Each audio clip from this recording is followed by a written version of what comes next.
Okay, ngayon let's talk about moment.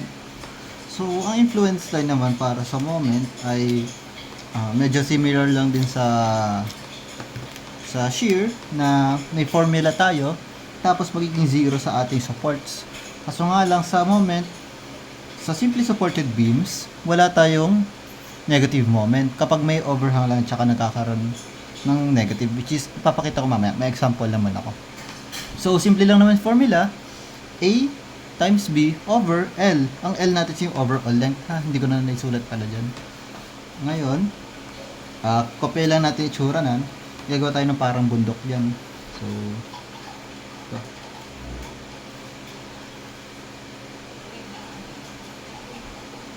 So, ito pala, sa point C. Gagawa tayo ng influence line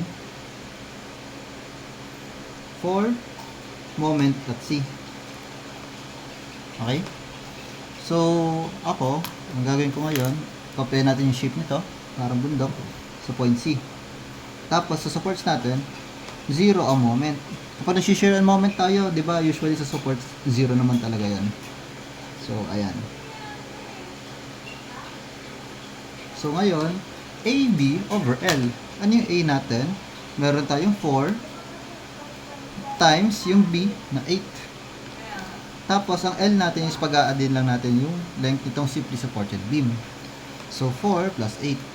Magkakaroon tayo ng, ayan, may repeating decimal. Gamitin ko na lang yung fraction.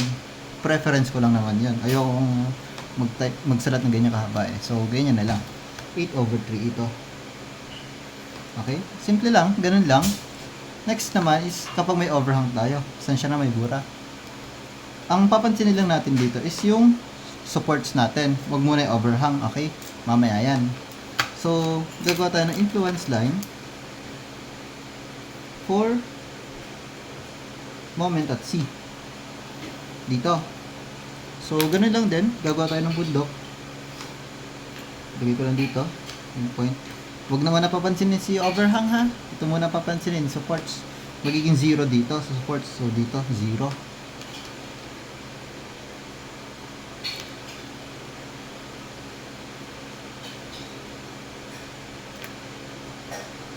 Yan.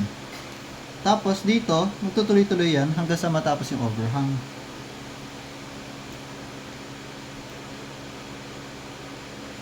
Yan. Tapos pantayin ko lang to. So, compute natin yung yun nandito, which is may formula tayo na AB over L. So, ano yung A nat? Oops. Pause ko lang. Okay. So, ano yung A natin dito? Yung 2. Tapos ang B is 3. Tapos ang L natin is length from support to support, which is 2 plus 3. So, gawin natin, A natin is 2 times 3 times over yung length natin na 2 plus 3, which is 5. Ayan. So, 6 over 5 yung moment dito. Dito naman, ratio and proportion tayo. So, pwede nating i-cut yan dito. Ayan.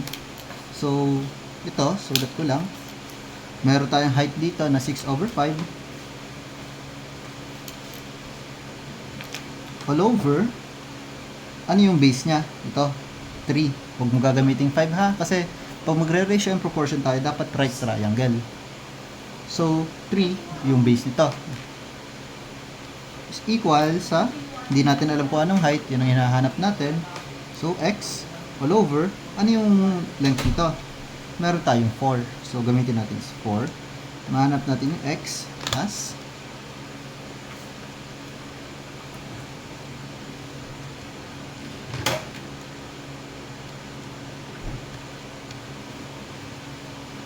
1.6.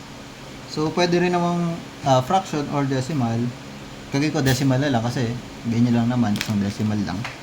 Gawin natin negative 1.6. Negative, reason being, nasa ilalim siya nitong linyang to. Okay? So, ang ibig sabihin lang nan, pag naglagay tayo ng force dito, magkakaroon ng positive moment sa point C. Pero pag dito naman, naglagay tayo dito, magkakaroon ng negative moment dito sa point C.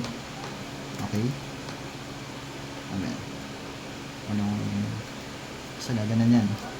Okay, ganun lang naman. So, very basic lang tong moment.